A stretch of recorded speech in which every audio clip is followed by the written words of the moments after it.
बिस्मिल्लाहिर्रहमानिर्रहीम। हकूक़ ज़ौजैन कोर्स चौथा दिन और तीसरा दर्स है आज हमारा। मियाँ बीवी की ज़िंदगी खुशहाल तभी होगी जब दोनों एक दूसरे को समझेंगे, एक दूसरे को चाहेंगे, एक दूसरे की इज़्ज़त करेंगे, रिस्पेक्ट करेंगे, एक दूसरे के ऐब निकालते रहें। तो फिर मर्द में भी बहुत सारे ऐब हैं, औरत में भी बहुत सारे ऐब हैं। ज़ाहिरी ऐब, ये कोई सोने से बनी हुई गुड़िया तो नहीं है कि जो पालिश कर दी गई, या वो मर्द जो है वो भी कोई इस तरह का नहीं है मामला। मर्द है, इंसान है, औरत है, वो भी इंसान है, और इंसान की कुछ ज़रूरियात होती हैं, इंसान की कुछ कमियां होती हैं, कुछ इंसान के अंदर कमज़ोरियां होती हैं, हर में होती हैं। कोई कम सुनता है, सुनने में परेशानी होती है, कोई कम देख सकता है, उसको देखने में परेशानी है। इसी तरह कुछ में अखलाक की भी कमी होती है। तो मान लें शौहर आपका चश्मा पहनता है, आपने मान लिया, एतराज़ ही नहीं किया जी चश्मा क्यों है, पता है बीनाई कमज़ोर है।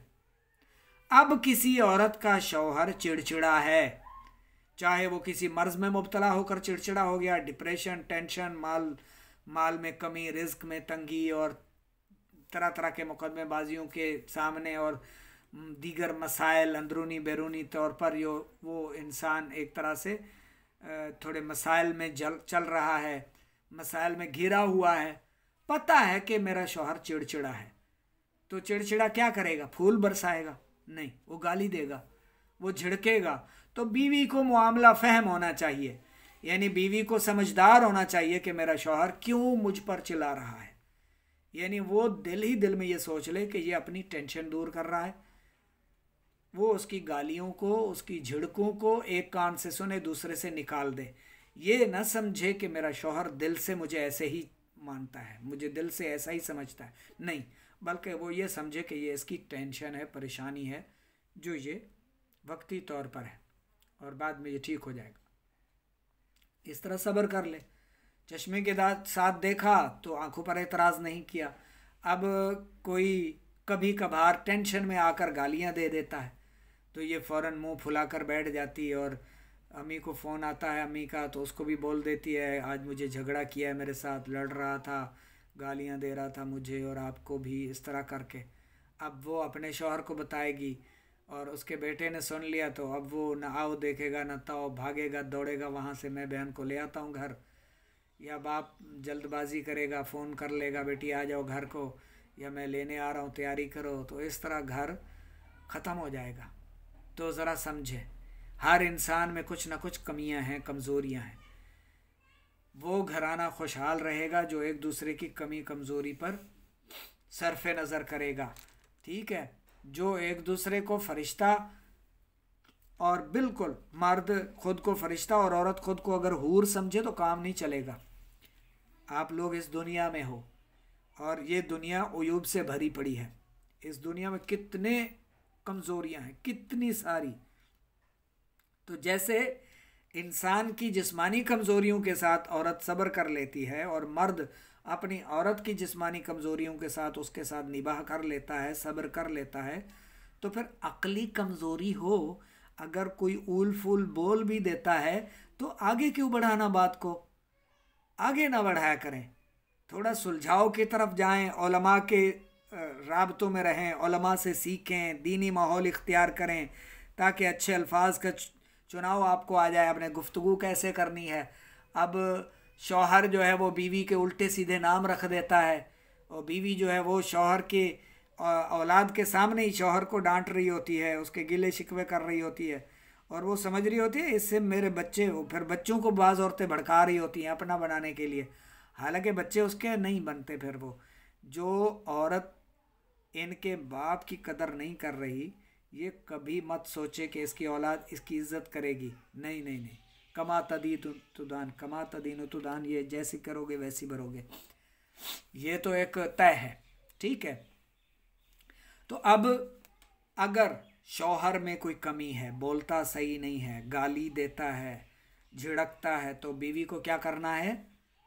फ़ौरन अब्बू को, अम्मी को, भाई को नहीं बताना, चुप साध लेनी है, सब्र से काम लेना है, उसको प्यार से मोहब्बत से डील करना है, ठीक है। शौहर को नफ़रत नहीं करनी उससे। मुमकिन है वो किसी तरह की कोई तकलीफ़ या परेशानी अपने दिल में लिए हुए हो।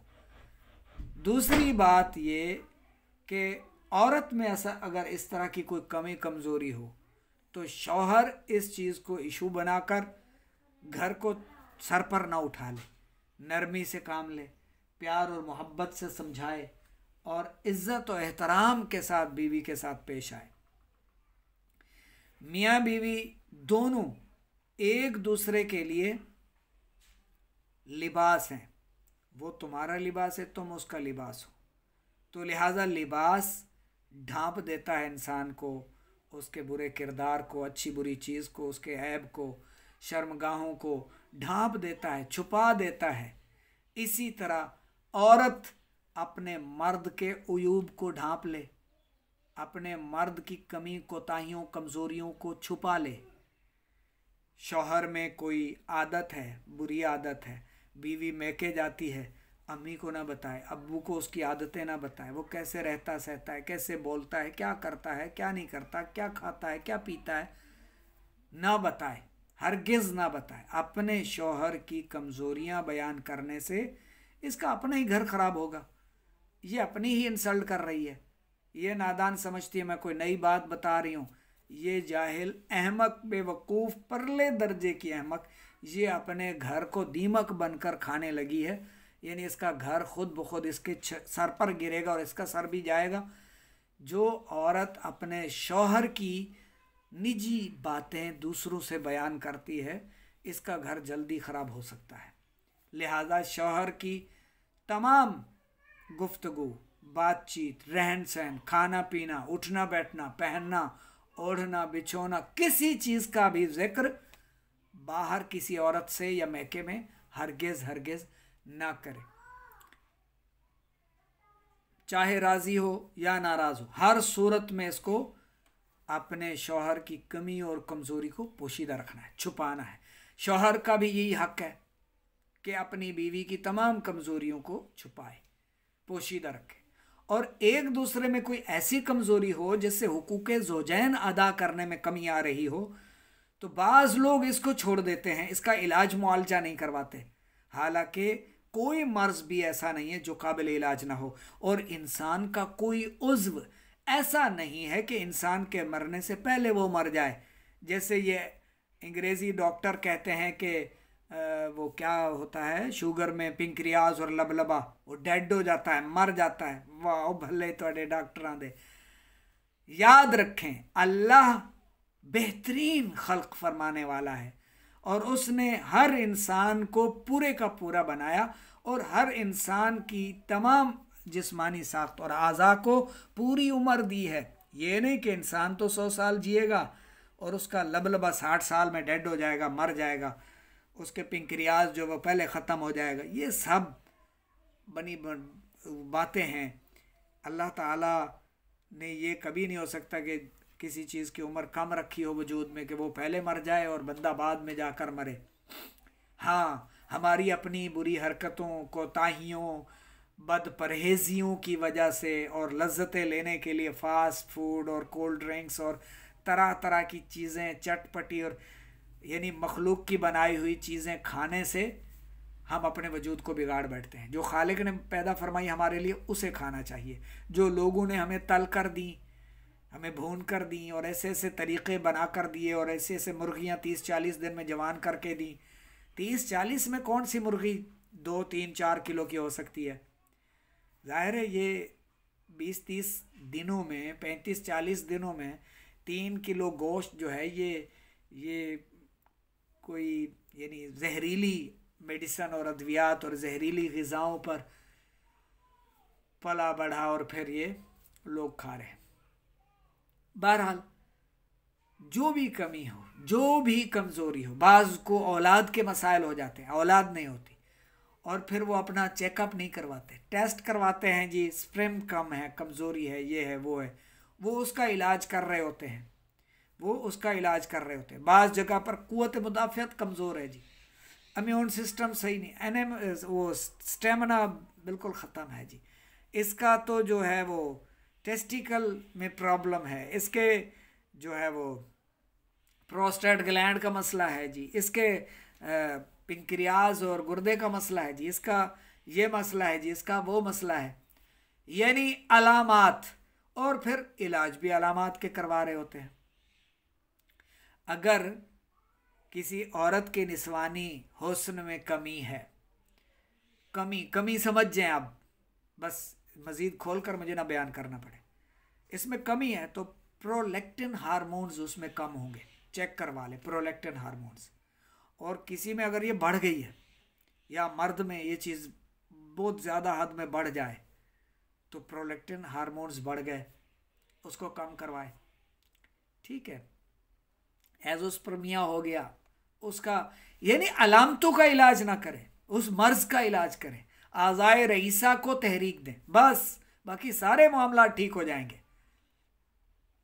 दिमाग, दिल, दिमाग, जिगर, ये तीनों आज़ाए रईसा हैं। बाज के नज़दीक तिल्ली यानी तहाल वो भी शामिल है, तो इनका जायज़ा लें। दिमाग बह रहा है, नज़ला ज़ुकाम है तो समझ लें जिगर में तस्कीन है, सुकून है, और क़ल्ब व उज़लात तहरीक में है, वो अपना काम ज़ोरों से बल्कि हद से तजावुज़ कर रहे हैं। अब उनको थोड़ा सुस्त करना है, जिगर को बेदार करना है, ये सो गया, ठंडा पड़ गया, बस नज़ला ज़ुकाम भी ख़त्म हो जाएगा, जिगर काम पर लग जाएगा तो पिंक्रियाज और लबलबा वो भी बिल्कुल अपने राह पर आ जाएगा, शुगर वगैरह सारा कुछ नॉर्मल हो जाएगा, ठीक है। तो कोई भी बीमारी ऐसी नहीं है जो काबिल इलाज ना हो।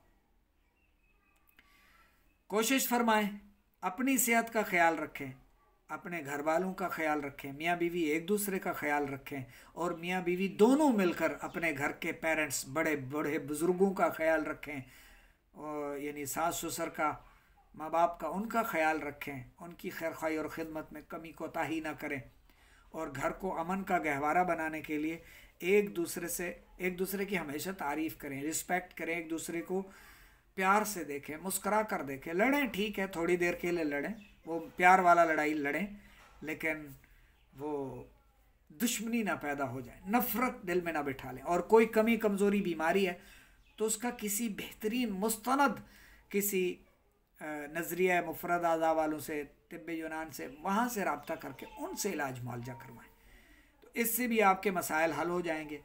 एक 20 साल हो गए थे, एक खातून, एक जोड़ा जो है वो औलाद नहीं हो रही थी।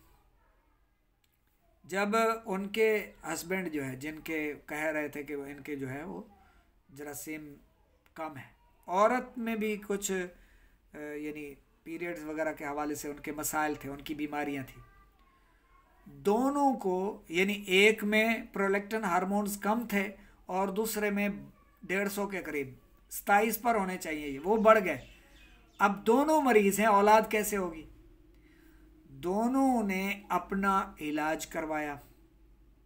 जब वो यानी उन्होंने हकीम साहब से दवाइयाँ ली, वो ठीक हो गए, फिट हो गए, उन्हें 19 साल में अल्लाह ने औलाद भी अता फरमा दी, औलाद भी मिल गई। तो एक दूसरे की बीमारियों का इलाज करें और एक दूसरे की बीमारियां अपने ताईं रखें, एक दूसरे के कमज़ोरियां अपने ताईं रखें, इधर उधर ना बढ़ाएं, ना फैलाएं, एक दूसरे की यानी एक दूसरे का लिबास बनकर रहें, तो आपकी ज़िंदगी खुशगवार रहेगी, खुशहाल रहेगी।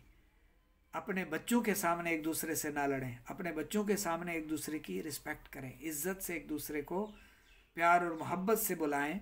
अल्लाह रब्बुल इज़्ज़त हर घर को खुशियों का, अमन का गहवारा बनाए। अल्लाह रब्बुल इज़्ज़त आप सबको सेहत व सलामती वाली, खुशहाल, नेकियों भरी, खुशियों भरी तवील ज़िंदगी अता फ़रमाए। आमीन।